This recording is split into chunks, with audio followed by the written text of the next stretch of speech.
విద్యుత్ శక్తిని మనం చాలా రకాలుగా వాడుకోవచ్చు. అదే కరెంట్ని మనం ఎన్ని రకాలుగానైనా వాడుకోవచ్చు. బల్బులు వెలిగించవచ్చు, ఇండక్షన్ ద్వారా వంట చేసుకోవచ్చు, బట్టలు ఇస్త్రీ కూడా చేసుకోవచ్చు. వాహనాన్ని నడుపుకునేటోళ్ళు కరెంటుతోటి అది కూడా చేసుకోవచ్చు.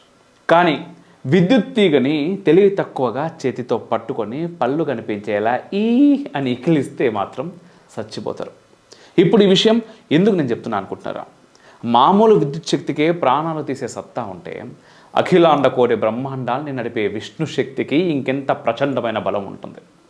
విద్యుత్ శక్తితో జాగ్రత్తగా ఉండే మనుషులు విష్ణు శక్తితో ఆటలాడుకోవాలని ప్రయత్నించడం ఎంతటి చావు తెలివితేటలు అనిపించుకుంటుంది చెప్పండి.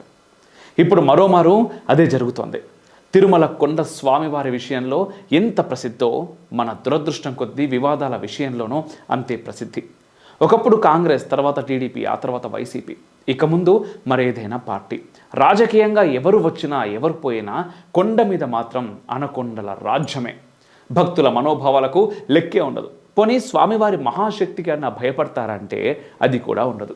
ఒకప్పుడు 1000 కాళ్ళ మండపం కూల్చడం వంటి వివాదాలు మొదలు పెడితే వెంకటేశ్వర స్వామి ప్రధాన అర్చకుడు మీడియా ముందుకొచ్చి రకరకాల ఆరోపణలు చేయడం వరకు నానా రకాల గొడవలు, గందరగోళాలు మనం చూసి అలవాటు కూడా అయిపోయినాయి. ఇక కొండ మీదకి అక్రమంగా రవాణాలు చేయడం, బ్లాక్లో టికెట్లు, లడ్డూలు అమ్ముకోవడం, ఇటువంటివి అయితే పెద్దగా జనం పట్టించుకుంటూ కూడా మానేసిర్రు. అవి ఆ సర్వాంతర్యామి సమక్షంలో సర్వసాధారణమైపోయినాయి.